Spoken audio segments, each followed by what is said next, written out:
Welcome to Revenge with Luna. The call came at 6:47 in the morning, I know. Because I'd been awake since 5, sitting at my kitchen table with a mug of coffee that had gone cold, watching the light change through the window. My phone buzzed against the wood and I saw my brother's name on the screen. I almost didn't pick up. "They're coming," he said. "No hello. No how are you." Just those two words, flat and certain, like a weather report. "What?" "Mom and Dad. They're on their way to the bakery right now." I set the mug down slowly. "Why?" He didn't answer that. He just said, "I wanted you to know," and hung up. "My name is Josie Hartwell. I'm 31 years old." And the bakery he was talking about, the one my parents were driving to at 7 in the morning with whatever version of a plan they'd cooked up overnight, I built it from nothing. Every recipe tested in my own apartment at midnight. Every loan applied for with my name and my credit score. Every early morning, every burned batch, every customer who became a regular. Because I remembered how they took their coffee. Mine. But that morning, standing in my kitchen with a dead phone call and a cold cup of coffee, I had a feeling they'd forgotten that part. Let me back up. 3 days earlier, my parents had thrown my younger brother a party. Not a birthday, just a party. The kind they threw him every time he needed his ego replenished. He'd just gotten of another failed business venture, this one, a food truck that lasted 4 months before the health inspector shut it down. My parents called it a learning experience. They invited the whole extended family, catered it, gave toasts about resilience and potential. I sat at the end of the table and smiled when I was supposed to. At some point during dinner, my aunt leaned over and asked how the bakery was doing. Before I could answer, my mother cut in. "It's doing wonderfully," she said, beaming. "We're so proud of what we've built as a family." I looked at her. "What we've built?" She waved her hand like I was being unnecessarily precise. "You know what I mean. It started as a family investment." It didn't, though. That was the thing. It never was. My father nodded from across the table. "Your brother has a real eye for business, you know. The two of you could be quite the team. My brother, his name is Colton, and he has never once offered to help me carry a flour delivery, never worked a single Saturday shift, never done a single thing related to the bakery except eat there for free." Smiled like he'd just been handed something. I kept my voice even. "It's not a team situation, Dad. I own it." The table went quiet in that particular way it does when someone says something inconvenient. "Everything okay?" my aunt asked gently. "Fine," I said. "Wonderful. As a family." I drove home that night with the kind of anger that sits behind your sternum and doesn't move. The next day, I got a voicemail from my father. His voice was calm and deliberate, the way it always got when he'd rehearsed something. He said they thought it was time to formalize things. He said my brother needed a stable foundation to relaunch from. He said the bakery had good bones, and Colton had real vision. He said they'd like to sit down and discuss transferring partial ownership. Partial ownership. I played it 3 times. Then I called my lawyer. Her name is Gwen, and she's been my attorney since I first incorporated 5 years ago. She listened to the voicemail on speaker, and when it finished, she said, "Josie, do you have everything documented?" "Every cent." "Good," she said. "Keep it that way." I didn't call my parents back that night. I went into the bakery at 4 the next morning like I always did. Started the ovens, began the first proofs of the morning bread. My assistant, a 24-year-old named Perry who'd been with me for 2 years, came in at 5 and could tell immediately something was wrong. "You're doing the thing where you measure twice," he said.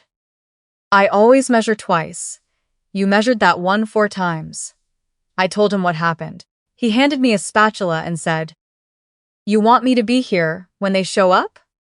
I told him I didn't think they'd actually show up. I thought they'd call. I thought we'd have a conversation. I thought, even then, that my parents were people who would choose words over action. I thought wrong. That's why, at 6:47 in the morning, my brother called to warn me. I got to the bakery 20 minutes before they did. I had time to pull up every file I kept in the locked drawer in my office.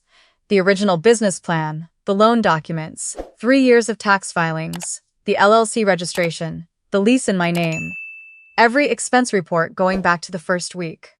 I stacked them on the front counter. I made myself another coffee. I unlocked the front door. They arrived together, my mother, my father, and Colton, walking half a steps behind them, the way he always did when he wanted credit for something without risk. My father's face, when he saw the stack of papers on the counter. I'll remember it for the rest of my life. Something flickered in his expression, quick and involuntary, like a man who realizes mid-step that the floor isn't where he thought it was. Josie. My mother's voice was warm the way a hotel lobby is warm. Controlled. We just want to talk. Then talk, I said. I didn't move from behind the counter. My father started. He said they'd been thinking. He said families build things together even when it doesn't look like it on paper. He said Colton had spent years listening to me work through problems, cheering me on, being a support system. I looked at Colton. He was studying the menu board. Colton, I said. When did you last come in here to help? He looked at me. I've been dealing with my own stuff. Right, I said. Your own stuff. I picked up the first document from the stack. This is the original SBA loan application from 2019. See that signature? That's mine. My credit score, my collateral, my risk. I set it down and picked up the next one. This is the lease, my name. This is the first tax return, my EIN. I went through them one by one, not fast, not dramatic. Just methodical. Just clear. My mother watched with an expression I recognized. The one where she was recalibrating, deciding which angle to come from next. Honey, she said finally, we're not asking for everything. We're asking you to think about family.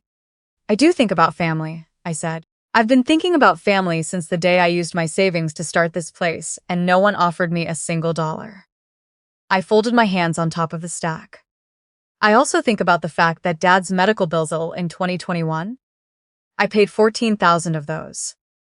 I think about Colton's food truck startup, which I lent $6,000 to that I never saw again. I think about the rent I covered when the two of you were between things in 2020. The coffee machine beeped behind me. Nobody spoke. I kept thinking that was love, I said. Turns out it was just, what do you call it, a family investment? My father's jaw tightened. You're twisting things. No, I said. I'm reading from records. Colton finally said something. You've always acted like you did everything yourself, like we don't count. I act like I did what I did, I said. Which is start and run a business that you've never contributed to in any way. I promoted it. You posted one Instagram story on my opening day. He opened his mouth, closed it. My mother tried a different approach. She sat down on one of the stools at the counter. My counter, the one I'd picked out and installed, and looked at me with her eyes soft. Your brother is struggling, Josie. We're worried about him. You've always been the strong one. You've always been able to handle things. And there it was. I'd heard that sentence my whole life in different forms. You're the capable one. You can handle it. You'll be fine. It used to feel like a compliment. Standing there on my side of the counter at 7 in the morning, I finally understood what it actually meant. It meant, we're going to take from you because we believe you'll survive it. Mom, I said, I love you. But what you're describing is not strength. It's a target. The silence that followed was different from the one before. Heavier. My father looked at the documents on the counter. My mother looked at her hands. Then Colton said quietly, almost to himself, so that's it? You're just done with us? I'm done being the emergency fund, I said. That's different. Perry had come in through the back at some point. I could hear him in the kitchen, deliberately making noise, giving me the awareness that I wasn't alone. It helped more than he knew. My father stood up straight. He looked like he was about to say something final. Something intended to end the conversation on his terms. You'll regret this, he said. When you need us someday, remember today. I looked him in the eye. I needed you in 2019, I said. You told me it was too risky. He looked away first. I gathered the documents back into the folder, quietly and completely. Then I said, I have prep work to start. I'll need you to go. They went. Colton laughed, not looking at me. The bell above the door chimed when it shut, the same little sound it made for every customer, completely indifferent to what had just happened. I stood behind the counter for a long moment. Perry appeared in the kitchen doorway. You okay? I will be, I said. He handed me an apron. Croissants need shaping. Yeah, I said. Okay. I worked through the whole morning service in a kind of steady blur. Regulars came in. I remembered their orders. I smiled and meant it. By 10 o'clock, the front case was half empty in the good way, the way that meant people had come and bought things and left satisfied.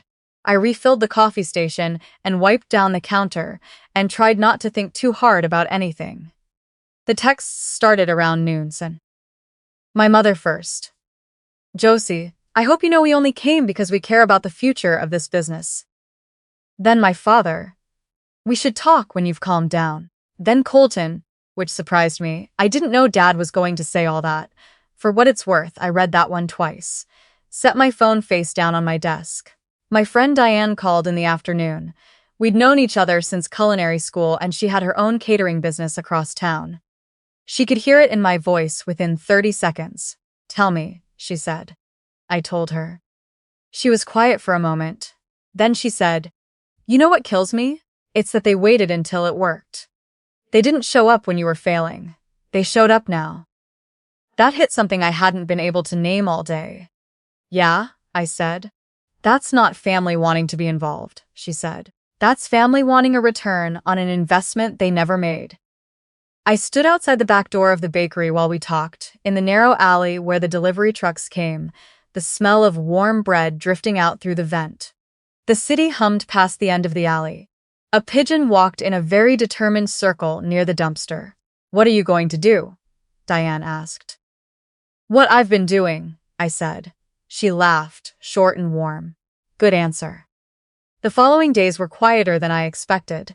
No more surprise visits. My mother sent a longer message about forgiveness and family being the most important thing. My father sent nothing. Colton sent one more text. I found a job. Thought you should know. I wrote back, that's great, and meant it genuinely and without irony, which surprised me a little. The hard part wasn't the confrontation. The confrontation I'd been practicing in my head for years in some form or another. The hard part was the week after, when it was quiet, and I had to sit with the fact that what had happened was real. That my parents had stood in my bakery and tried to take something from me. That they had genuinely believed they could. That somewhere in the accumulated years of me being the capable one, they had decided that meant I was also available. I made a lot of bread that week. It's what I do when I'm working through something. I go tactile, I go repetitive, I let my hands do work that my mind can follow. Perry didn't ask me questions. He just showed up every morning and did his job and occasionally left a coffee on my desk without being asked. I didn't tell him how much that meant to me. I figured he knew. About 2 weeks after the bakery confrontation, I got a call from someone I'd never spoken to before. A woman who ran a small business development program through the city. She'd apparently heard about my work through a local chefs association I'd presented at the year before. She wanted to know if I'd be interested in mentoring a cohort of women starting food businesses. I said yes before she finished the sentence. That night, I sat in the bakery after close. The lights still on, the cases empty, the floor just swept, and tried to hold both things at once. The thing that hurt and the thing that was good. They didn't cancel each other out. They just both existed, like two notes played together that aren't quite a chord. I called Diane. You're not going to believe this. She believed it. She also showed up the next day with a bottle of wine, and we drank it at one of the little tables by the window after close and talked about everything except the family stuff, which meant we talked about the family stuff eventually, because that's how conversations go when you actually know someone. Do you think they'll come back? She asked. Probably, I said. Not about the business, just. People don't change all at once. No, she agreed. They don't. Outside, the street was doing its evening thing. People coming home from work, a couple arguing quietly while walking a dog, a kid on a bike cutting too close to the curb. Normal, unspectacular. Mine. My mother called a month later. Her voice was different. Quieter without the managed warmth. She asked if she could stop by. Not the bakery. My apartment. I said okay. She came on a Sunday afternoon. I made tea, which felt like a very specific kind of not committing to anything, and we sat in my living room and she looked around at the space like she was seeing it for the first time. Maybe she was in a way. I was wrong about how I said things, she said finally. I don't think I was wrong about wanting your brother to have something. Mom, I said. You can want that. You just can't want it to come from me without asking. She looked at her tea. We always thought you'd be okay. I am okay, I said. But that's not actually a reason. She nodded very slowly, the way people nod when they're hearing something they don't quite want to agree with but can't find a flaw in. We didn't fix anything that afternoon. We didn't hug at the door or cry or promise each other things. She left and I stood at the window and watched her car pull away and felt, not okay exactly, but something like the start of okay. A direction, not a destination. Perry knocked on the bakery door the next morning before I'd even unlocked it, holding 2 coffees from the place down the block. From a customer, he said. Said to tell you she comes in every week and your cardamom scones changed her life. I laughed. It was a real laugh. Also, he said, handing me the other coffee, we're out of vanilla extract.